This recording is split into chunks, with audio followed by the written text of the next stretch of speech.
Good morning, ladies and gentlemen. I must thank Mr. Amit Shah, Mr. Avneet Singh to have invited me over here and interact with you people. I work with Government of India, Ministry of Steel, and while I'm here as a speaker, I also intend to learn a lot from what user industries, construction sector in particular, expects from the steel industry. So the good thing is, India is the bright spot in the world today. If you look at global economy, we are the fastest growing major economy in the world. 7.6% is what GDP growth rate Ministry of Statistics and Program Implementation has estimated for financial year 23-24.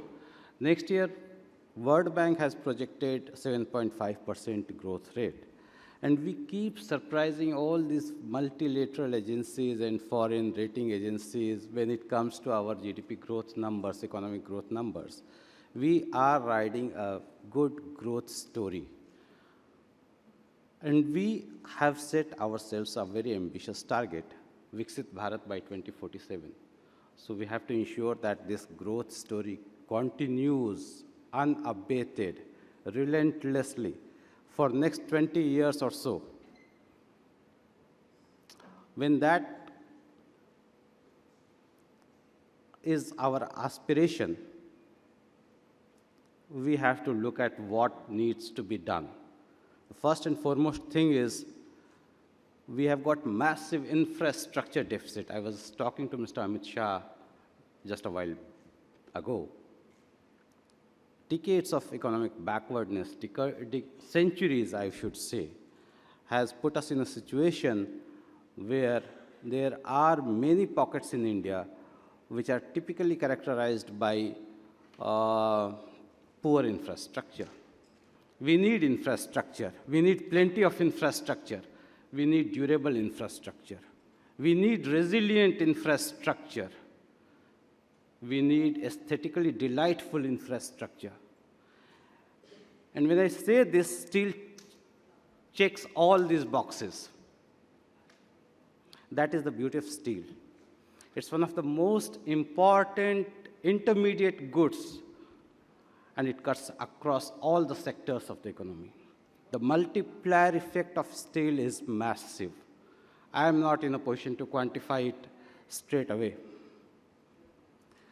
So, when steel sector grows, it essentially means that the economy is doing very well. In financial year 23-24, Indian steel industry has recorded an all-time high production of crude steel at 143 million ton. And it's a huge, huge round of, achievement for the steel sector fraternity at large. And the best part is, in FY 23-24, we are a net importer of steel. So that tells us that our domestic demand is more than our domestic production. Right, Mr. Vijay Sharma, who is a veteran of steel industry, he would agree with me on this. Our demand is growing rapidly. In fact, demand for steel is growing at a rate more than GDP growth rate. When we look at India, diverse geography, we have got high seismic zones. If we look at the construction material required for high seismic zones, steel fits in. We have got a long coastline. We need corrosion-free, corrosion-resistant structures. Steel again fits in there. And I've interacted with steel industry, and I'm given to understand that in India, for some regions, steel intensity of construction is lower than global average. Is that correct, Mr. Shah? And I think that also is a signal to everybody sitting here in this room that we need to find a way to increase steel intensity of our civil construction structure, better designing of buildings, and more than that, how to make it work in terms of economics of it.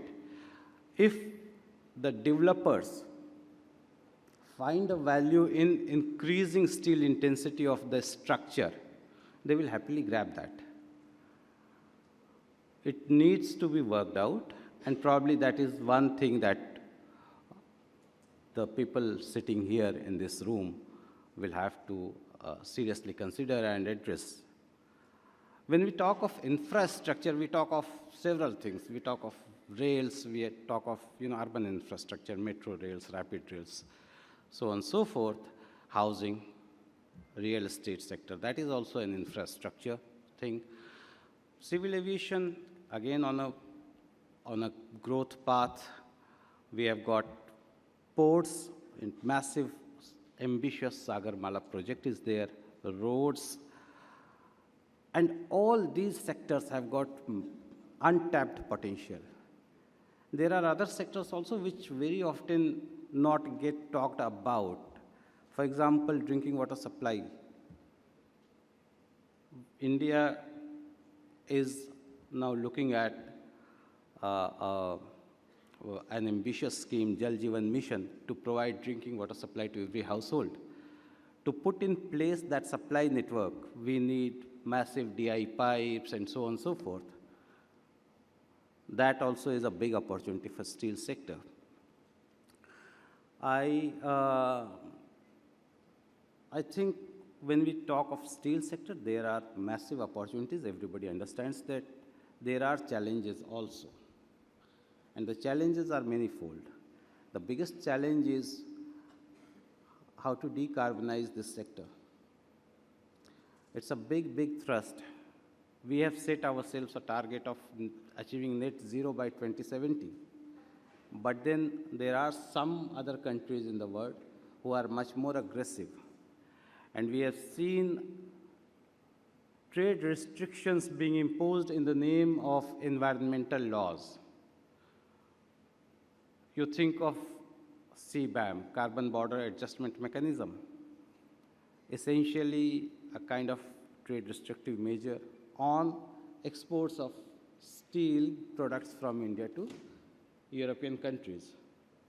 There are other trade restrictive measures, again in the garb of environmental laws. For example, EU's waste shipment regulations, EU's ship recycling regulations. And scrap, what it does is it limits our availability of scrap by way of imports. And we know that recycling scrap is one way of reducing our carbon footprint of entire steel industry. So both on the side of inputs, there are trade restrictions, and also when it comes to exports of our output, steel, there are trade restrictions, all in the name of environmental laws. The fact is that we are a robust economy, our domestic demand is excellent, and we are a confident country. I was attending a meeting of OECD Steel Committee. This was on the day of Holi, 25th March, 26th March. And I raised these issues. And I also, while interacting with my counterparts from EU and other countries, I also said that we are a country which don't need external markets. So if you come out with EU CBAM, you are hurting your own consumers. Let's change the narrative. Let's be aggressive when we deal with EU and other such countries. They are shifting to a higher cost, higher price regime by putting in place these kind of trade restrictions. As a country, we have to assert ourselves, we have to be more aggressive, and we have to be more confident in our abilities. And I'm sure My steel industry is doing that. My construction sector is also booming. The requirement of real estate is estimated to be some massive numbers. I don't remember the numbers, but it's like massive. I'm sure the ISCA office bearers would know these numbers. And if you look at the geography of India, again, there are various pockets which have got huge potential. So I won't be surprised if probably next wave of growth comes from Odisha, from Chhattisgarh, from these pockets which have not been on the front of this growth story until now. But that is the opportunity we have got to grab. I fully understand there are challenges, and it's a daunting task. Making India Viksit Bharat by 2047 is a daunting task. We'll achieve that. We'll accomplish that. I am a very confident person when it comes to trusting our own India's ability. We will achieve that. We have got nerves of steel also. We will achieve that. Thank you. Thank you so much.